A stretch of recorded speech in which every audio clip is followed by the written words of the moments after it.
By a show of hands, how many of you are familiar with the Starfish Story? Well, once upon a time, there was a man, a writer, who used to enjoy walking along the ocean to compose his thoughts, to begin writing. And one morning, shortly after the sun rose, he was walking along the beach. And in the distance, he saw what seemed to be a human figure dancing in the waves. And he thought to himself, wow, isn't that terrific that someone would dance in the waves, that they would have such a wonderful attitude about life? So he picked up his pace to get a little bit closer and find out what was happening. And as he neared this person, he realized it wasn't someone dancing in the water. And in fact, it was a young man, and he was stooping down, picking something up, and throwing it into the ocean. And as he got closer, he said, "Good morning. May I ask you what you're doing?" And the young man said, "Yeah, I'm tossing starfish into the ocean." He said, "Well, why are you doing that?" He says, "Well, the sun has come up, the tide has gone out, and if I don't do something, they'll all die." And he looked down at the sea, and he saw miles upon miles of beach. And he said to this young man, he says, "Look, there are starfish all where the eye can see, down miles and miles of beach. You can't make a difference." And then the little boy stooped down into the water, into the sand, and picked up a starfish, tossed it a little bit past where the waves were breaking. And he said to him, "I made a difference for that one." And this story is sometimes talked about a young man, sometimes it's a young girl. It's even been said sometimes that it was an elderly Indian. And I have always been impressed with the story. Lauren Isley was the writer.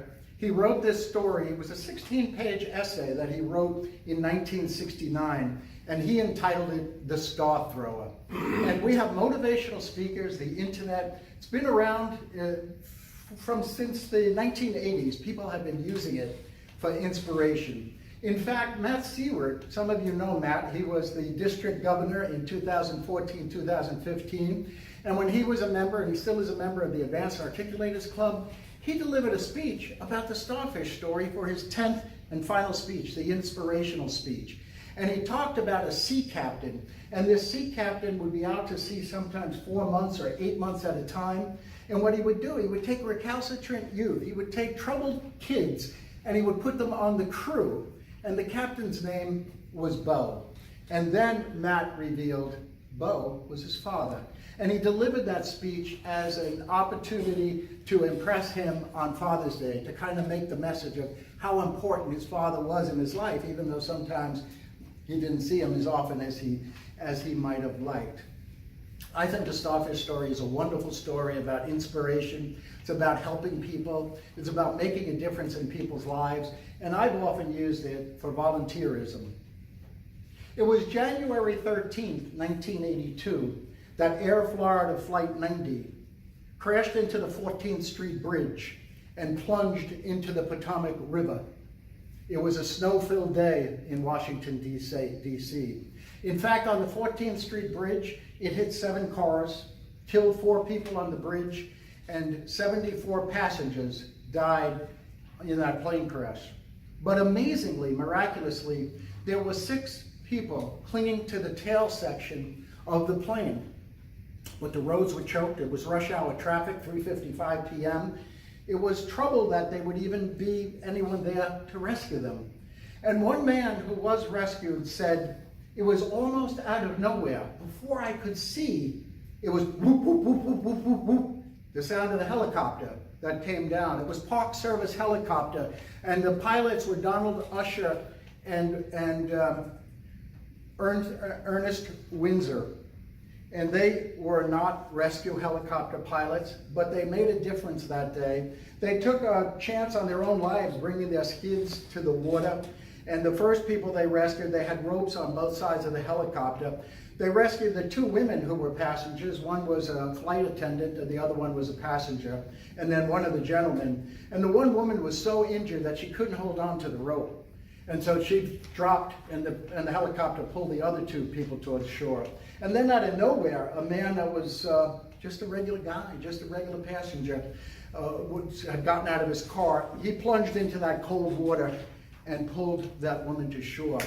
This was captured by TV cameras, and people saw it that day. What was truly amazing is that there was in that water a man, a balding man in his 50s with a distinctive mustache. And every time the helicopter passed the rope to him, he somehow just passed it to one of the other passengers. They rescued the 2 other men that were clinging to the tail section. And then finally, when the helicopter came back for that 6th person, he had plunged beneath the surface of the water. It was a whole entire year before he was identified. And it was his family that came to Washington, D.C., and Ronald Reagan, for whom Washington National Airport was subsequently named, gave them an award for his heroism. His name is Arlen Dean Williams, Jr. He was a worker for the Federal Reserve, a government employee who made a difference in people's lives that day. And I would say it would be almost like Arlen Williams. He was a starfish himself, and he rescued these 5 other starfish by not necessarily putting his life at the forefront.